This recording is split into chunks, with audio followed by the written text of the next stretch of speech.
حضرت بشر حافی رحمت اللہ علیہ کی ایک بہن تھی جن سے بڑھ کر اس زمانے میں شاید کوئی نیک اور عبادت گزار ہو۔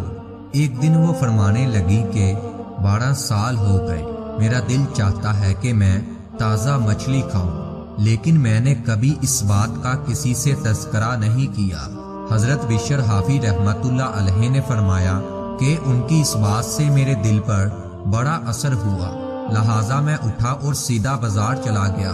وہاں سے میں نے مچھلی اور روٹیاں خریدی اور گھر واپس آنے لگا۔ واپسی پر میں نے ایک بچے کو دیکھا جو ایک تھیلا سا اٹھائے ہوئے تھا۔ اس نے مجھ سے کہا کہ اگر آپ اجازت دیں تو آپ کا یہ سامان میں اٹھا لوں۔ میں نے اسے کہا کہ اٹھا لو۔ اس نے وہ سامان اٹھایا اور میرے ساتھ چلنے لگا۔ اتنے میں مؤذن نے اذان کہنا شروع کر دی۔ اس بچے نے مجھ سے کہا کہ ہمیں اللہ تعالیٰ کا فرض ادا کر لینا چاہیے، لہٰذا ہم مسجد میں داخل ہو گئے اور نماز ادا کی۔ نماز کے بعد بچے نے اپنا تھیلا اٹھایا اور ہم گھر کی طرف چل دیے۔ حتیٰ کہ گھر پہنچ گئے، میں نے وہ سب کچھ اپنی بہن کے سامنے رکھ دیا۔ میری بہن مجھ سے کہنے لگی، بھائی یہ سب اٹھا کر کون لایا ہے؟ اسے بھی اندر بلا لے تاکہ ہم سب مل کر کھانا کھائیں۔ میں باہر گیا اور اسے کھانے میں شریک ہونے کو کہا۔ بچے نے جواب دیا، یہ وقت میرے کھانے کا نہیں ہے۔ میری بہن نے کہا کہ یہ بچہ اب کھانا نہیں کھائے گا بلکہ رات کو ہمارے ساتھ کھانے میں شریک ہوگا، کیونکہ اس نے روزہ رکھا ہوا ہے۔ اس کے بعد اس بچے نے پانی کے ساتھ وضو کیا اور مسجد میں چلا گیا حتیٰ کہ سورج غروب ہو گیا۔ اس نے مغرب کی نماز ادا کی۔ نماز ادا کرنے کے بعد اس نے وظائف مکمل کیے۔ گھر واپس آ کر کھانا کھانے کے لیے ہمارے ساتھ بیٹھ گیا۔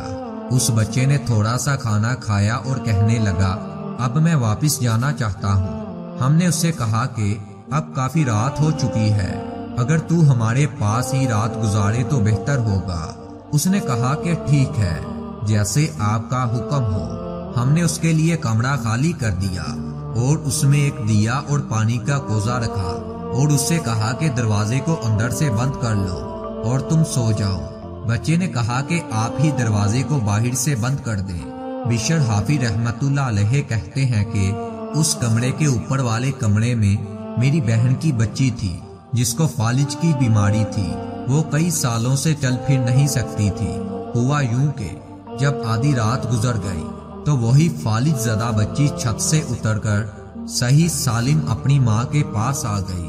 ماں نے پوچھا کہ میری بیٹی کیا ہوا، تم یہاں کیسے آ گئی، حالانکہ تو چل پھر نہیں سکتی؟ اس بچی نے کہا کہ ماں ہمارے گھر میں آج رات کون آیا ہے؟ ماں نے کہا ایک چھوٹا بچہ آیا ہوا ہے۔ بچی نے کہا کہ اپنے کمرے میں رات کے شروع حصے سے لے کر اب تک اس کی تلاوت قرآن کی آواز سنتی رہی۔ پھر اس نے سجدے میں سر رکھا اور اللہ تعالیٰ کی بارگاہ میں دعا کی، اے میرے اللہ، تیرا نام بڑا پاکیزہ ہے اور تیری محبت ہماری نگہبان ہے اور ہمارے دلوں میں تیرے عشق کی آگ روشن ہے۔ بس اگر تیری بارگاہ میں مجھے غلام کی کوئی وقت ہے تو اس بچی کو عذاب بخش دے اور اس قسم کی مشکل سے اسے نجات عطا فرما اور رزق عطا فرما۔ بس اللہ تعالیٰ نے فوراً مجھے شفا عطا فرما دی اور میرے تمام عذاب صحیح لٹا دیے۔ میری ماں وہ بچہ اللہ تعالیٰ کا ولی ہے۔